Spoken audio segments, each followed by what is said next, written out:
And gunfire erupts inside a Northwest Side apartment complex. It leaves this 16-year-old dead. Neighbors say that the shooting sounded like a war zone. Sources tell us that Hakeem Robinson is known as a local rapper named Queso. They ain't have to duck. I don't give a fuck. But right here, boy, I'm running up. Rest up 4, rest up 2. Time by day, we slanging out. Red I ate his body up. He ain't even touch his mind. All right, this is Mr. Robinson. Mr. Robinson, sir, if you'll turn around and look. Now at 5:37, 2 men are in jail this morning, including an up-and-coming Florida rapper. Both men are charged in a double murder. Time I wake up in the morning, I got murder on my mind.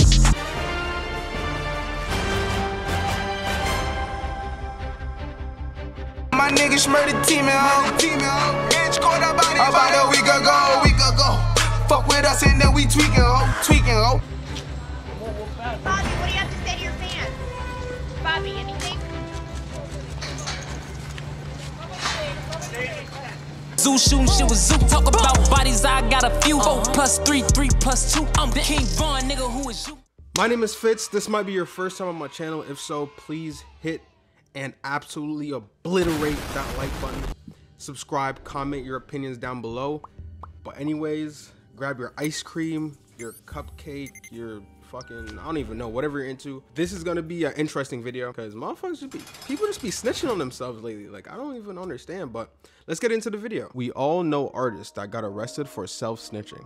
While some rap is a form of autobiography in which individuals tell stories of their lives or certain events, some of these stories can be too incriminating and may even lead to the rapper's arrest. One of the well-known cases are of Bobby Shmurda, where he basically just told on his whole gang. Usually an artist's biggest hit is used against them in court once they are investigated and arrested. In the case of Tik and YNW Melly, they both got charged for murder, but what made it easy to incriminate them were their mega viral platinum records, The Race, and YNW Melly's Murder on My Mind. In the case of Melly, his lawyer said the Broward County prosecutor plan was to use some of his lyrics in his viral song in court. With Tik, he made the song while on the run. His whole song was documenting his time on the run from the feds, incriminating him for killing people and not going to his court hearings. While there are many other artists that self-incriminate themselves in their song, let's see how you could avoid this.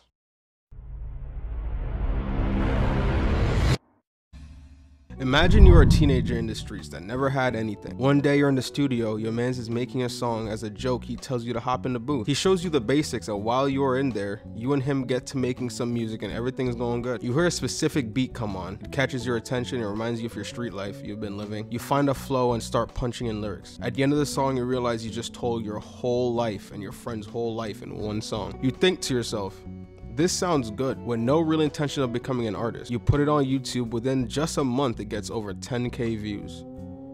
You look at this shocked. You then decide to make a music video, and within the next month it has 100K, then 250K, then 500K, then 1 million, then 2 million, and it just keeps going. Congratulations, you've made a viral song. Now you might have labels trying to reach out to you and sign you. You feel on top of the world. You've done something in one song most artists haven't done in 100, but you then realize overnight fame comes with some overnight downfalls. Well, while the song beat, melody, and flow sound beyond heavenly, there is one thing that could potentially put you in danger: the lyrics. You think back on Bobby Shmurda and all the other artists that got locked up because of this. You shrug it off. You think to yourself, it's just a song. The feds have no real evidence I did these things. A couple months go by, you're getting money, you got signed to a label, you're now rich and famous, truly living your best life. The feds come knocking on your door.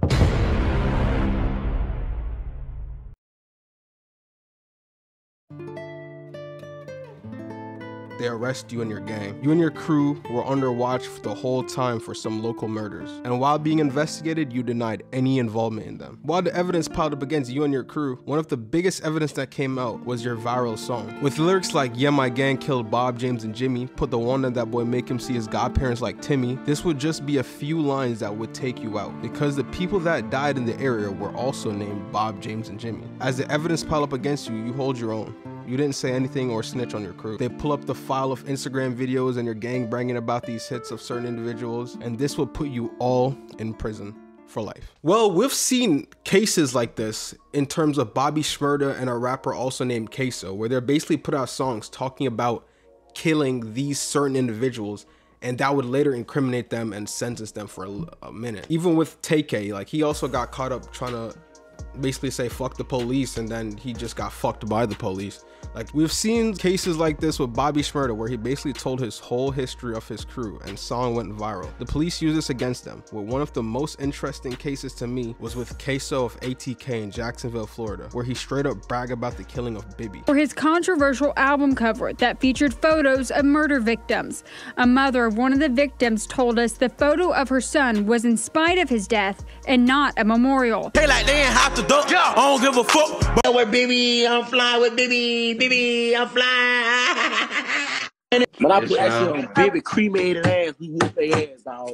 I run. I don't give a fuck, man. Hey, they got his mom walking around. March. I don't give a fuck.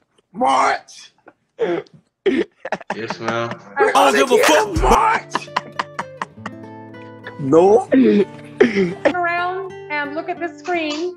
Do you see your attorneys waving at you? Yes, ma'am. It was reported Bibby was a 16-year-old at the time who walked out of the apartment, started hearing gunshots, and he started to run. As he was running, he fell, and one of his ops stood over him and shot him in the head with an AK. After the shooting, a nearby police in the parking lot saw this, and it started a high-speed chase. Eventually, they would crash, and the suspect invaded a woman's home, holding her hostage. Queso would then ask the woman for her husband's clothes and escape through the back door. He would basically go on Instagram a couple days later, bragging about these hits, putting his name in his songs.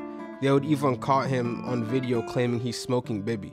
Because of all this, he would eventually get arrested, and apparently they said his own father would eventually snitch on him. Yeah, even with that one's also crazy. But another recent case was with FBG Duck.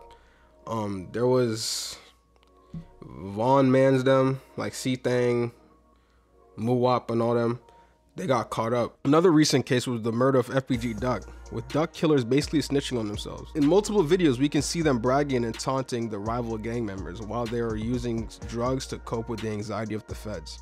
It was said that there's surveillance cameras that caught C-Murda, Kenny Mac, Lus, C-Thang, and Muwap running down the streets of Parkway Garden and hopping in 2 different cars, racing to Duck's location. Okay, he's like, you got anything about FBG Duck?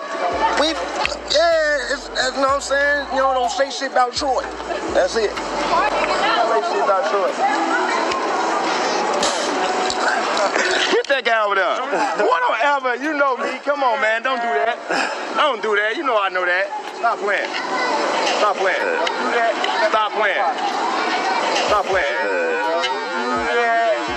But it appeared as soon as Duck got to downtown Chicago, someone dropped his location to O-Block members and they started moving towards him immediately. Like, as soon as he got online, they started moving towards him. The surveillance footage tracked their car running through stoplights and running through intersections. When they got to downtown Chicago, they hopped out the car and started spraying at FBG Duck. FBG Duck got shot over 10 times and his girl got shot twice in her arm. After the hit, Lil Durk would go on Instagram Live to show he was nowhere close to the killing of FBG Duck.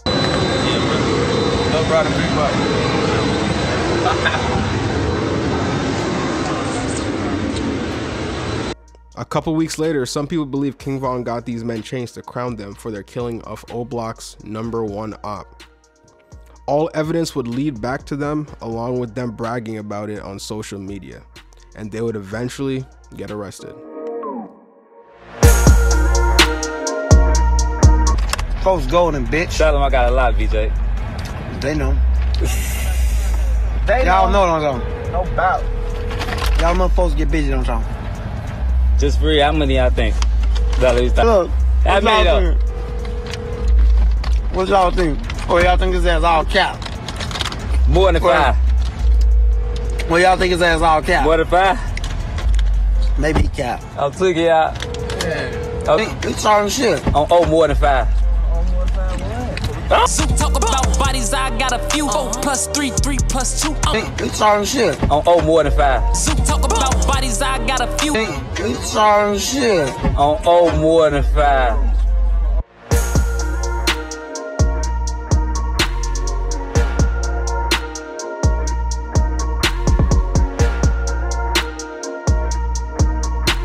With Bibby, I'm flying with Bibby. Bibby,